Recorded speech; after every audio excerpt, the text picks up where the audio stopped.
Hey everyone! If you're a fan of the show, please head over to mikeyop.com and click the subscribe button. It's the best way to support us, and it's free. That's MIKEYOPP.com. Thanks!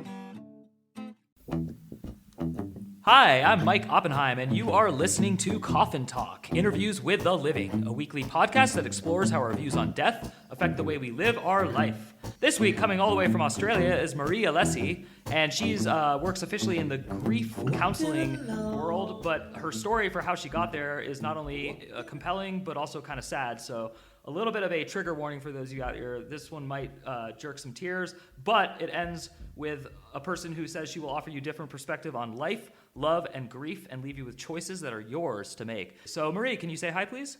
Hi, thank you so much for having me. Absolutely, it's a total pleasure to have you. We have a couple standard questions on the show, really just two. So the first one is, how old are you, where did you grow up, and what generation, if any, do you consider yourself a member of? Oh, wow. I honestly never think about what generation I'm a member of. There's too many X, Y, Z, whatever. I don't even know anymore. It doesn't really matter, to be honest.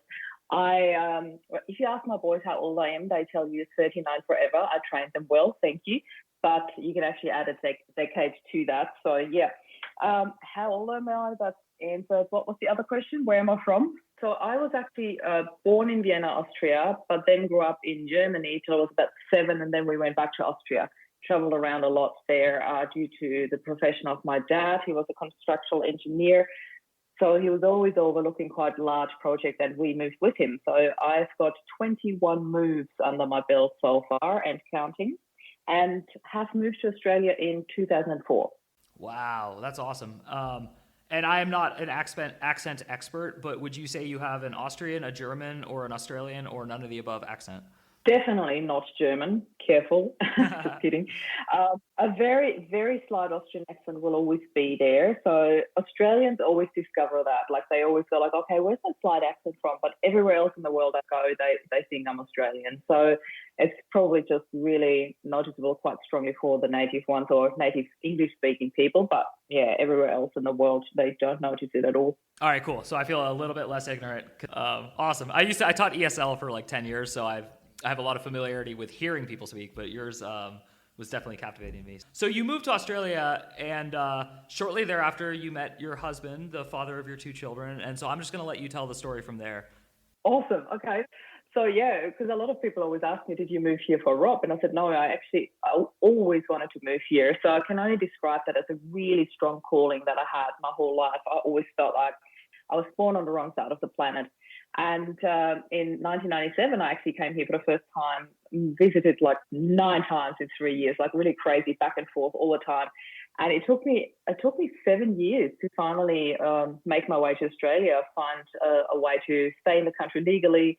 Everybody always joked around and said, you just got to get married, you know. I'm like, there's no way. I'm only going to get married for one reason, and that's love, you know. And 10 months after finally moving here for good, I was blessed with meeting Rob. So that was absolutely true love. And we got married 10 months later. If you would have told me that before, I would have gone like, no way. Like if it's really Mr. Right, he'll still be Mr. Right in 3 to 5 years. But when I met Rob, there was just no questions. But it was just so clear to both of us. We just knew. And you know how many people always say that when you know, you know. I always thought that's so silly to say. What does that mean, you know? And then I knew. And I knew. I more than agree, yes.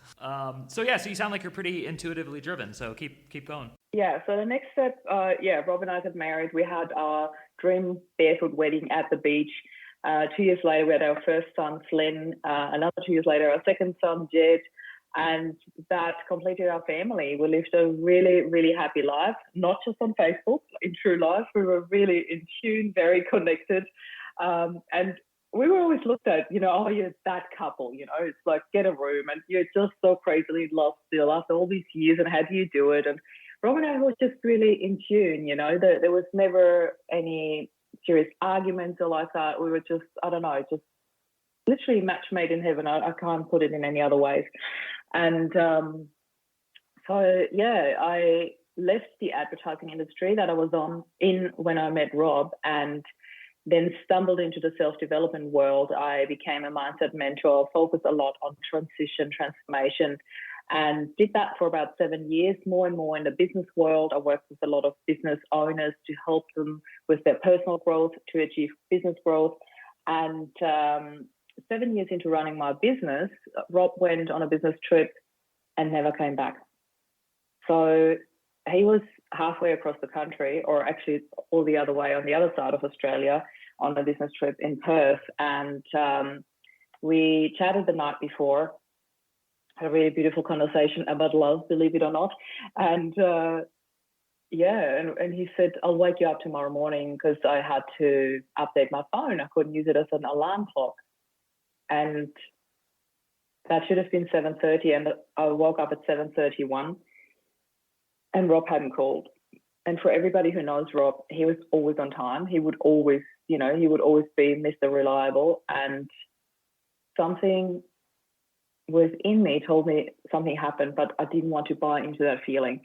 And as a mom, you just go about your day, because the kids had to go to school. I had to get them ready. My little one wasn't feeling well. He was coughing like crazy. I spent half the night in my bed.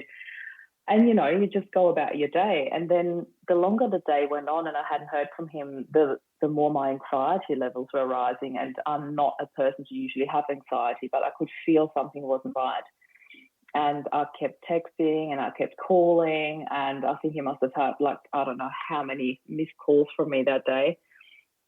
And then around lunchtime, it hit me. I thought, you know what? I'm going to call the hotel. And as I was dialing the number, because Rob always left the number of the hotel with me where he stayed, as I was dialing the number, I had a very, very brief vision, almost like a flash.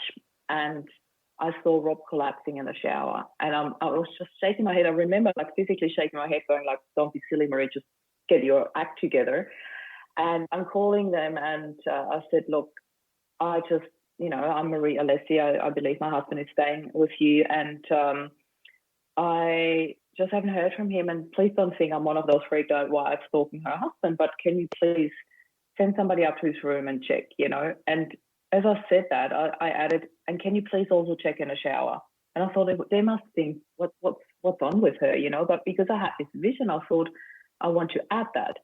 And they said, yeah, he's staying with us. We just sent him an email. And anyway, I hadn't heard back from them, and time went on, and I kept ringing the hotel again, and nobody answered. And then I started really freaking out, because I thought, my number now. Something must have happened. Why are you not picking up? Why is nobody calling me back? And I'm calling his boss, and I said, hey, James, I haven't heard from Rob all day, and something's going on. I called the hotel. They're not ringing me back. He said, don't worry. I'll call the appointment where he should have been this morning, and I'll let you know. And he calls me back 5 minutes later. I'm actually having goosebumps telling this story again, because it's all coming back to me every time I talk about it in detail. And he's like, I'm really sorry to tell you this, Marie, but he didn't show up at his appointment. And my heart sunk, because that moment I knew something really bad must have happened, because for Rob to not show up at an appointment, that is just unheard of, So about 15, 20 minutes later, I had called a friend of mine. She sat with me. She started ringing the hospitals in Perth. And as she was ringing the first hospital and she's spelling out his last name, I gestured her to hang up, because I had received a phone call. And here's the weird part about being bilingual. This guy said, I'm Sergeant such and such from the coroner's office in Perth. I had never heard the word coroner's office before. I didn't know what it meant. So I was completely, okay, yeah. And here I'm still thinking, maybe he was in an accident, maybe he's in hospital, whatever, And he literally said those words, I'm sorry to inform you that your husband deceased in a hotel room in Perth this morning. And I just sunk to the floor. It was so surreal. It was like in a movie, it's just, you always, I don't know, you hear stories like that from other people, but you never think this could happen to you. And there it was, I heard the news, and I just took a few moments to process that. I just really didn't know what to do. It was just completely, I'm like, what? You have this, that voice in your head that goes, rewind, hold on, this didn't happen, this is just wrong script, what are you telling me here? And The reality sunk in really quickly, I have to say. I sat there, I had to say it out loud to my friend who was sitting with me. I can't even, honestly, I can't, to the day, I can't remember whether I cried or not. I was in shock when I heard the news. And I knew I had to go downstairs to tell the boys. I knew that was the first thing I had to do. And I remember my friend saying to me, what are you going to do? Do you want me to take the boys? And I looked at her as if she had completely lost her marbles and said, no way, I need to have them with me. And I instantly thought they literally just lost their dad. There's no way I would leave them without me. So I had to walk downstairs and tell the boys. They were 10 and 8 at the time, like really heartbreaking. And I told them what happened, and they burst into tears, and then I started crying, and then they started screaming, and it was just horrendous. I'll never forget that screaming is still ringing in my ears when I think back now. So what happened in that moment is I literally switched into functioning mode. Real quick question, just because it ties into the theme of this show. Sure. How old were your children, and was the concept of death something that they immediately understood, or were you explaining it to them in the context of their own father? So we never really, it was definitely not that they didn't understand. So they definitely understood what that meant. They were 10 and 8, and I had lost my dad when I was 20. So I was quite a bit older than them, but still for me, it was early back then. And then I thought, wow, they were not even combined as old as I was when they lost their dad. And I still remember that the first two things, and that will explain your question. Flynn, my older one, the first thing he said, because he's Mr. Security, he needs to know what's going on. He needs to have everything in place. And when I shared those news with him, that must have opened a can of worms for his brain, seriously. And he just looked at me and said, Mum, who's going to look after us now? And I looked at him and I said, well, I will look after you, Flynn. I will do that, And in hindsight, I often realized how important it was, not just for him and his brother, but also for me to actually say that out loud. It was almost like, this is my mission. I will look after you. I will do that job myself. And then my little one, and that really broke me, I have to say, that really pierced through my heart. He looked at me in tears, and I'll never forget his face when he said that. He said, I'm only 8 and I'm not going to have a daddy anymore. Oh my God, Marie, this is worse than I thought. Oh. He understood right there, right then. He understood. And I have to say, my boys are both very, very ahead and mature for their age. And that has even added to it, as you can imagine. They were really, you can tell such a difference when you listen to my boys, the things they think about and talk about. There's such maturity in them, but, that is their life. That's what they have experienced. And also the work that I do has certainly influenced that as well. And they're very, very behind the work I do, which is so beautiful, to see that at their age. It's like, Mom, I'm so proud of what you do. I really love what you do, and it's really lovely. So I'm going to fast forward that because we could talk for hours about that, but I really give you that in a bullet point form, what happened thereafter. So basically, I drove to his parents. I thought that it's not news that I ever want anybody to have to hear over the phone. So I drove to his parents. On the way, I did talk to his siblings over the phone because I thought there's no way I can drive to everyone, but his parents should really not find out over the phone. So I rang his siblings on the way. I drove to his parents. I shared the news. His mum was just as much in shock as I was. His dad had the same reaction like my children. He broke apart. He was screaming. I'll never forget that. It's just, it was so unexpected. And he was behind the door because he was in the shower. So she walked into the bathroom and told him behind closed doors. And we just heard him scream through the door. It was ridiculous. It was just really unbelievable. No words. And then we spent the night there. Everybody came to their house, the siblings, some neighbours, some close friends. I just sat there completely numb. The boys slept with me. His brother was so kind. He gave up his room so I could sleep in the same bed with the boys. And the next day we flew out to Perth. We had to fly across the country to identify his body. And I took the boys with me because I thought I could not do that to them. You know, when their dad flies to Perth and never comes home, and then I fly by myself. There's no way. I knew I had to do that with them. You know, so I was sobbing all the way on the plane. I could not stop crying. I told the flight attendant what had happened and burst into tears, and then I couldn't stop anymore. I just needed somebody to know, because in my early days, I actually worked as a flight attendant myself. So I just knew when you're on board and you have a passenger that's just sitting there sobbing, you do want to know what's going on, if they need help or something. So I thought I want to preempt that if they could potentially ask me in front of the boys. I went to the galley and told them myself, and then I burst into tears and I couldn't stop crying. So luckily we had friends in Perth. They took us in. I'll never forget that. They were just absolutely amazing. So Yolanda, Richard, if you ever listen to this, my heart is so full of gratitude that you took us in. It was really incredible. And she took me to the mortuary the next day with the boys. I gave them the option to come or not. They wanted to be there. And Mike, honestly, I'm so glad I took them. Some people questioned my decision, but it was a closure that we all needed as a family. And I kid you not, we were standing in this mortuary. I always thought it would be cold and horrible, but it was actually, there was so much warmth and love in this room. I have no words. I could feel Rob's presence so clearly there. And, you know, talking about maturity of my children, Flynn being 10 years old, and I'm standing there, and we spend quite a bit of time, you know, just standing there. And I had prepared them for the body being cold and all these things. I'm so grateful that my brain kicked in and I was thinking of all these things the night before. And I was prepared for that. I told them and prepared them, but I kissed him on the forehead, and I remember how it shocked me that he was so cold. And after a while, I stood there and I thought, how are we ever going to cut the cord? You know, how are we ever going to leave this room? And that moment I was thinking that, Flynn looked at me and he said, Mum, I think we should go, because the longer we wait, the sadder we'll get and the harder it is to leave. And I thought, you're 10 years old, your wisdom is beyond words, you know. And I said, I think you're right, you know. And it was just beautiful. And we all held hands, and we're standing around Rob's body. And so the rest was then really a whirlwind. Coming home, my mum arrived from Austria. Her flight was already booked because my little one had his first Holy Communion.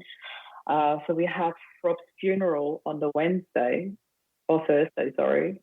I can't remember now. And then on Sunday, Jed's Holy Communion. So it was really quite full on for our family, you know, just walking down the aisle with Jed to the Holy Communion, all eyes were on us. The whole town knew. We're living in a small town. Everybody knew, you know. I had tears going down my face. I still had to get my act together to walk him down that aisle. And then I actually, about a week after the funeral, had a nervous breakdown in the kitchen. And that was a very pivotal point in this entire journey for me. I remember the boys were sort of having a bit of a hick-hack over brushing their teeth, and they were back and forth. And I said to them, can you just please stop fighting? I just can't handle this right now, you know. And they went on and on as if they didn't hear me. And then I said, guys, I just need peace and quiet. You know, I just called it up there. And the moment I said it, it was like a valve that opened. I cannot describe it in any other words. There was a valve that opened, and I couldn't close it anymore, like a pressure cooker. It just kept shooting out, and I just kept saying this same sentence over and over again. I just need peace and quiet. And I kept yelling it, and I kept screaming it. And then I was just screaming on top of my lungs. And again, I sunk to the floor, and I was whacking the kitchen cupboards, and I completely lost it. And I remember it was almost like an out-of-body experience. I was watching myself, and I could not stop myself. I was completely losing it. And and then after a while, everything was peaceful and quiet. Maybe not very peaceful, but it was quiet. And then I thought, oh my God, what have I done? I need to go upstairs to the boys, you know. And I went upstairs. I sat with them in the bed.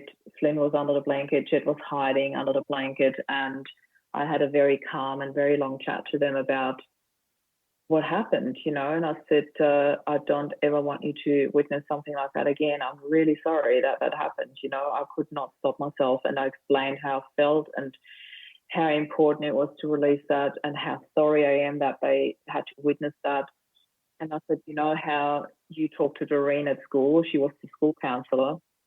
And they were like, yeah. And I said, I think I need to have somebody as well that I can talk to. And Flynn said, I think that's a good idea, Mum. It was so beautiful. And literally the next day I called. I had one lady, because I was a coach, whenever I had people come to me that were beyond what I could or wanted to touch in terms of coaching, I would have a network that I could refer people onto. And there was one positive psychologist, Emily May, absolute beautiful lady. And I rang her and told her what happened. And she said, I've got an emergency appointment on Monday. Do you want it? And I said, absolutely. So that started my journey. 4 months into it, we're having this conversation about what grief means to me. And the expectations of society were really overwhelming for me because my focus was on happiness. And people didn't understand that. I knew that for me, for my boys, and that's what I had always promised Rob. We always said to each other, if something was ever to happen to you, I want you to create the happiest life you possibly can for you and the boys. We always said that to each other. And of course, we thought that was theory, but when it happened, I knew that was my path. And then I looked at society and everybody expected me to fall apart, and I didn't. After all of that, I did not fall apart anymore. I just had my focus on, I'm going to create happiness for the boys, whatever it takes. And every day that was my go-to. Every day, like even the starting to sing again in the kitchen, you know, like I used to always sing when I was happy, and I started doing that again. And at first it was very, like, you know, hardly any power in my voice and very quiet. But then, you know, it got more and more, and I put music on again. I started dancing again. I started taking every single happy moment and make it the best and make sure I do that for the boys. So when Emily asked me what grief meant to me, I had empowerment come up as the first word. It was really interesting. I didn't expect that. And I said to her, you know, I think I need to write a book about this. And she said, yeah, that would be great. So I did. Within a month, I wrote a book and published it, and it was called Loving Life After Loss. Basically, the story, how I met Rob, how we fell in love, how we had our dream wedding, our boys, our house, our dream life, and then how he passed and how we dealt with it. And what I didn't expect was that overnight, the book not only became an Amazon #1 bestseller, but it ranked in the top 100 of Australia. And that really blew me away. I was like, oh my God, I have something the world needs. And then I took the boys traveling around the world for 2 months to create new happy memories. You know, my older son, Flynn, he's like, I want to eat escargot in Paris. And I'm like, I'll take you. And we did. I cannot believe that I actually ate escargot in Paris. I never, ever wanted to try that. It's one of those really disgusting things for me. I'm sorry to all the French people listening to this. And he got me with one sentence. Guess what he said to me, Mike? He had the first bite and he's like, want to try, Mum? I said, no, thank you, definitely not. And he looked at me and said, Dad would have tried it with me. Oh, wow. And I'm like, oh, you got me. I said, that's so mean.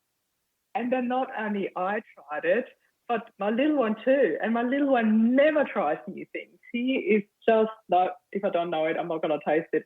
And he had a bite too. So that was such a beautiful and disgusting experience that all three of us shared half an escargot in Paris, and the rest was sent back to the kitchen. Well, I mean, your story is not only compelling, but it's, it's touching. I mean, I can see why it's a bestseller. And, when I discovered you, not meaning I discovered you, like when I discovered you in the way we met, I was, blown away. But the purpose of this podcast is to discuss like something within the nuances of that story. And so it would actually be interesting to hear your children at some point. But I'm just going to ask you, in between the first time you got the intuitive hunch that he had collapsed in the shower, and then the confirmation that he really had, and then the coroner, and then the mortuary, and the nervous breakdown, at all these points I wanted to interrupt and ask you, obviously I didn't for a good reason, but what do you think happens to someone when they die, and how is that affecting your process in those moments? Oh, wow, I'm having goosebumps. I love this question. So first of all, thank you for letting me tell all this story. And secondly, what I feel, often It took me a little while to actually be able to share this openly, because at first I thought people might think I'm nuts, or people might, I understand and really, really appreciate and honor that people have got different faiths and different beliefs. Yet my biggest belief and understanding, and it took me a couple of months to really actually voice that in my head, was that Rob and I had a soul contract, and that contract had finished. That him passing was all part of that contract. And it was a huge, massive act of love for me. And then what was born out of his passing is so much bigger than the two of us. So I now see so many blessings in that, and so many gifts. I always talk about the hidden gifts in adversity. So to answer the question where I think he is, have you read the book by Anita Moriarty, Dying to Be Me? No, I have not. Okay, so in a nutshell, she had a near-death experience, and she describes how she's standing there as something that she describes like a portal, like a virtual portal that she felt. She said it didn't look like a door, but she knew it felt like a portal, and she knew that if she would walk through, she wouldn't come back. And she's describing this moment of meeting there with her dad. She was about to die. She had cancer, and the doctors literally gave her 2 weeks to live, and her organs started shutting down. She was in a really, really bad shape. And her dad said, "It's not your time to go." And she's like, "But I don't want to go back because my body is hurting." And I remember reading this book thinking that's exactly how I think it is. Like reading every single word of her book thinking, that is how I feel it is. You are in a different realm, and everything you feel there is peace and beauty and love. And it is just completely, and she describes it like she felt like she had a 360-degree peripheral vision and an all-knowing and an all-understanding. And she said all of a sudden she realized how she got sick, and therefore she knew how she could revert it. And she went back into her body and healed herself from cancer within weeks. It was incredible. So for anyone who hasn't read the book and is really interested in that, I can so recommend Anita Moriarty, Dying to Be Me, because that to me is really how I feel that heaven is, or the other realm is, or whatever word you have for that doesn't really matter. I think it's all full of love and peace, and that our loved ones that are over there are definitely souls that are with us. That connection stays, And I'm not one of those, "Oh, my husband will always be with me." That's not even where I'm going with this. It's just those soul connections are soul connections for life. It's like a person that you haven't seen since your childhood, and you have had really, great connections, great friendship. That connection will always stay. I love that, and I completely agree. And actually, I apologize.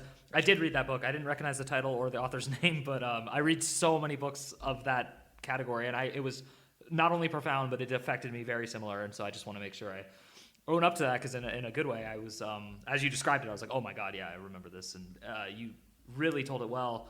So you read that book, obviously, after all this happened. And as you were going through it, though, were you still like, was that kind of your model for like, okay, he's not coming back, but it's because our oil contract had finished, so I'm grieving because I missed the living hell out of him, but I accept that he's there and he made that choice. Is that accurate, what I'm saying? Yeah, I never questioned why he died. And that is a really interesting point, because so many people would have said to me, "You must constantly ask yourself why." And I looked at them, I said, "Well, actually, I don't." And they thought, I have gone mental. And I'm like, no, I don't. There's something inside of me that tells me there was huge purpose behind that. I'm yet to find out what that was. But I mean, back then, meanwhile, I do know. But it was really, I had this very early on. I'm literally saying within a day or two, or even within the few first, like when this first shock moment was over and I went into functioning mode, and then I had time to process. I remember laying in bed, my brother-in-law who gave up his room so we could stay there. And I remember laying there and I could physically feel my grief. I had never in my life experienced anything like that, not even when my dad passed. It literally felt like somebody had emptied a bucket of acid in my stomach. It was physical pain, that grief that I felt. And I remember my brain trying to process that, my emotions trying to process that. And something inside of me was like, there's huge purpose behind that. I did not question why, not once, which is really bizarre, but also a very huge gift for me. Yeah, and I do and do not find it bizarre. I know exactly what you're saying, and I think this is the purpose of this podcast. Is I feel that death has become unfairly taboo, and also much to the detriment of our Western culture and our values. And so I'm speaking very specifically, but Australia obviously is a part of that with the United States, and so I think. First of all, I think what I want to highlight as we're wrapping up here, and I'm going to give you another chance to talk for sure, but is that when you took your children to the mortuary, that's the kind of behavior that I'm hoping to encourage through this podcast is not talking to your children about death unnecessarily and not doing it early, but like, let's be frank and let's like share these experiences and you know, let it affect the way we live our lives. And so that's kind of how I want to end is I want to ask you, and you've made a living doing this and rightfully so, and you deserve it, and you're empowering people, and I'm such a fan, and I'm so supportive of that. So is there something still that you feel that people aren't getting that involves like death and grief? So tying it specifically to the death part. Thank you. Yeah, absolutely. So first of all, there are two main things that come up for me that I really, really want to share. One is don't force your children, but offer them the opportunity. Trust your children's intuition that they know what's right for them. I know people say, like, but she's only 3 or she's only 5. Children have got so much more wisdom, inner wisdom, than we give them credit for. And when I asked my boys, they said they wanted to come.